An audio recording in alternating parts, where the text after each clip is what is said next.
Bonjour à tous et bienvenue dans Déclic, le podcast qui tente de décrypter Google Ads et plus généralement l'univers du SIA. Je suis Jérémy Lacoste, consultant SIA depuis plusieurs années et j'aurai le plaisir d'aborder une fois par semaine une problématique search.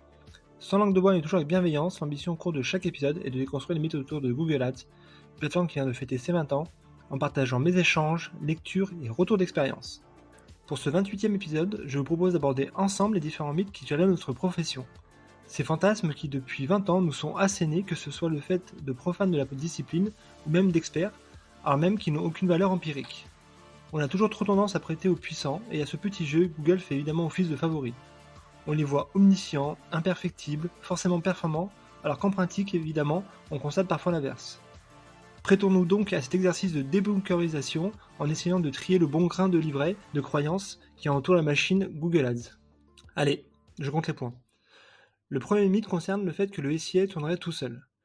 Google pousse tellement vers l'automatisation que le discours imprime, jusqu'au point où certains pensent avec sincérité qu'une fois paramétré, un compte peut tourner tout seul. C'est conceptuellement pas faux. Les week-ends et les nuits, les campagnes continuent de diffuser sans action manuelle. En revanche, dès que vous vous arrêtez de vous occuper d'un compte de manière soutenue, vous allez constater une lente érosion des performances.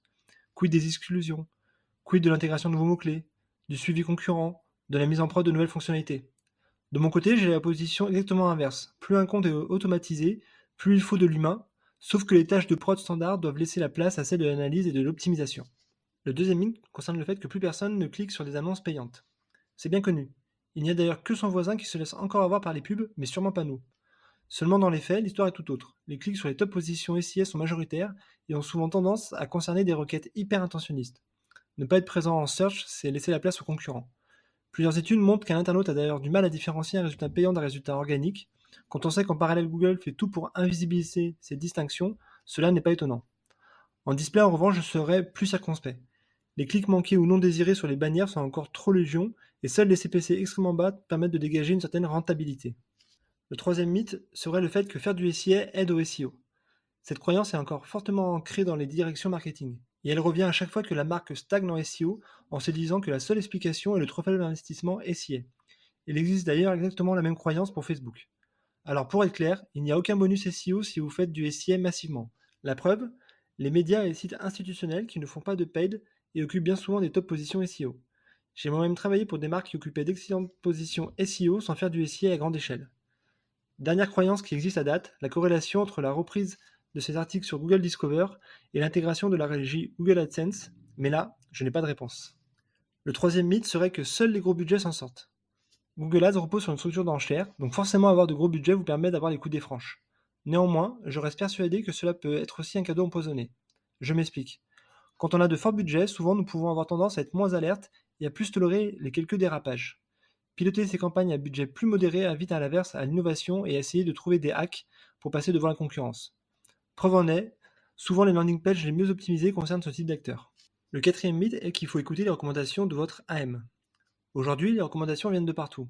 Qu'elles soient automatisées dans l'onglet du même nom, ou sur la partie explication, ou via votre account manager, elles ont le mérite de parler d'une seule voix. Je les résumerai ainsi. Moins de campagnes, plus de smart bidding, plus de mots-clés en large, performance max de partout, et GA4 à déployer. Évidemment, il faut trier puisque les intérêts de Google ne sont pas forcément vos intérêts. Et les recommandations ne sont pas forcément pertinentes pour toutes les marques. Le test et l'échange avec vos pairs restent les meilleurs moyens pour vous faire votre propre conviction. Le cinquième mythe est que si je ne vois pas les pubs, alors personne ne les voit. Ah, combien de fois ai-je été confronté à cela? Souvent cette remarque vient du board qui applique les schémas de la télé au digital. Si je peux voir ma pub télévision, je dois en toute logique voir ma pub Google Ads. Et derrière, on arrive à la situation ubuesque où le dirigeant en question réalise 30 fois la même requête et s'étonne de ne pas trouver son annonce. Difficile d'expliquer qu'il y a des paramètres à prendre en compte, comme le contexte de diffusion, le CPC moyen, la non mise en avant de l'annonce sur des profils non cliqueurs, l'exclusion des audiences, etc., etc. Parfois, on en arrive au point où on doit acheter la marque ou un top mot-clé à des CPC non pertinents pour être présent et ainsi rassurer en haut lieu. Le septième mythe est que Google sait mieux que moi. Alors souvent oui, mais pas tout le temps, et rarement sur les points stratégiques. Pour que l'automatisation fonctionne, il est nécessaire de pousser des bonnes données à Google afin que l'algorithme comprenne comment optimiser. Le meilleur exemple d'un Google pas toujours très inspiré, regardez les propositions d'enrichissement sémantique ou d'ajustement des annonces RSA. Souvent, c'est à côté de la plaque. Le pire à date reste la partie Insight, encore en construction, qui nous donne à avoir souvent des focus sur des requêtes assez éloignées de son cœur de métier. Et enfin, le mythe bonus serait que mes concurrents cliquent sur mes annonces. C'est ma théorie préférée. Évidemment qu'une partie des concurrents cliquent sur vos annonces, engendrant ainsi un gaspillage budgétaire. Mais souvent, la plus grande gabegie se trouve en interne avec des employés qui cliquent sur la marque à chaque fois qu'ils veulent aller sur la home du site, ou mieux des clients que vous avez déjà convertis et que vous n'excluez pas de vos campagnes. Bonne nouvelle, vous pouvez agir sur ces deux types de populations pour éviter cette dépense inutile. Voilà, ce 28e épisode touche déjà à sa fin, j'espère que vous avez eu le déclic. Comme toujours, je suis preneur de vos retours, propositions de sujets en commentaire ou par message privé sur LinkedIn. D'ici là, prenez soin de vous, et si vous me cherchez, vous savez où me trouver, sur Google bien sûr. Allez, à la prochaine!